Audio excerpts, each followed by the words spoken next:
Hello, easy and tasty നാടൻ രസത്തിൻ്റെ recipe എങ്ങനെയാണെന്ന് നോക്കാം. ആദ്യം തന്നെ രസത്തിന് ആവശ്യമായിട്ടുള്ള പുളി വെള്ളത്തിൽ കുതിർക്കാനിട്ടതിന് ശേഷം ഒരു ചെറിയ മിക്സിയുടെ ജാറിൽ 4 വറ്റൽമുളക്, 1 ടീസ്പൂൺ ചെറിയ ജീരകം, 1 ടീസ്പൂൺ മുഴുവൻ കുരുമുളക് ഇല്ലെങ്കിൽ മാത്രം കുരുമുളകിൻ്റെ പൊടി, 4 ചെറിയ ഉള്ളി ഇല്ലെങ്കിൽ അരമുറി സവാള, 4 വെളുത്തുള്ളി, 1 കഷ്ണം ഇഞ്ചി, 1 പച്ചമുളക്. ഇത്രയും നന്നായിട്ട് ക്രഷ് ചെയ്ത് മാറ്റി വയ്ക്കാം. അതിനുശേഷം ഒരു പാനിലേക്ക് 1.5 ടേബിൾ സ്പൂൺ കോക്കനട്ട് ഓയിലാണ് ഞാൻ യൂസ് ചെയ്യുന്നത്. എണ്ണ നന്നായി ചൂടായതിന് ശേഷം കടുകും ഉലുവയും പൊട്ടിക്കാം. അതിനുശേഷം 2 വറ്റൽമുളക്, കുറച്ച് കറിവേപ്പില, പിന്നെ നമ്മൾ നേരത്തെ ക്രഷ് ചെയ്ത് വെച്ചിരുന്ന രസത്തിൻ്റെ കൂട്ടും കൂടി മിക്സ് ചെയ്യാം. അതിനുശേഷം 2 ചെറിയ ഉള്ളി ഒന്നുകൂടി ആഡ് ചെയ്യുന്നുണ്ട്.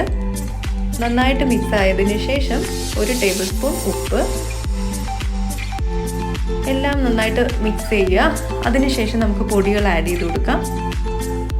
1 table spoon Kashmiri chilli, 1 table spoon മല്ലിപ്പൊടി,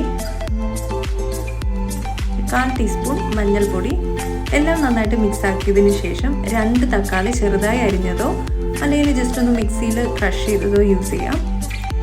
നന്നായി മിക്സ് ആക്കി കൊടുക്കുക. അതിനുശേഷം നമ്മൾ നേരത്തെ കുതിർത്ത് വെച്ച് പുളിയാണ് ആഡ് ചെയ്ത് കൊടുക്കുന്നത്. ആവശ്യമായ വെള്ളം ചേർത്ത് കൊടുക്കുന്നുണ്ട്.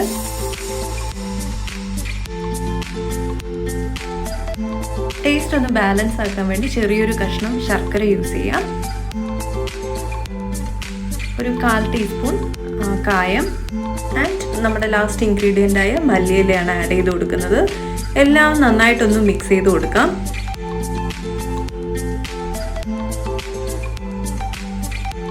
അതിനുശേഷം മൂടി വെച്ചൊന്ന് അടച്ച് 2 മിനിറ്റ് നന്നായിട്ട് തിളപ്പിക്കുക. അപ്പോൾ ഇത്രയേ ഉള്ളൂ. നന്നായിട്ട് തിളച്ചതിന് ശേഷം സെർവ് ചെയ്യാവുന്നതാണ്. Thanks for watching. ബൈ.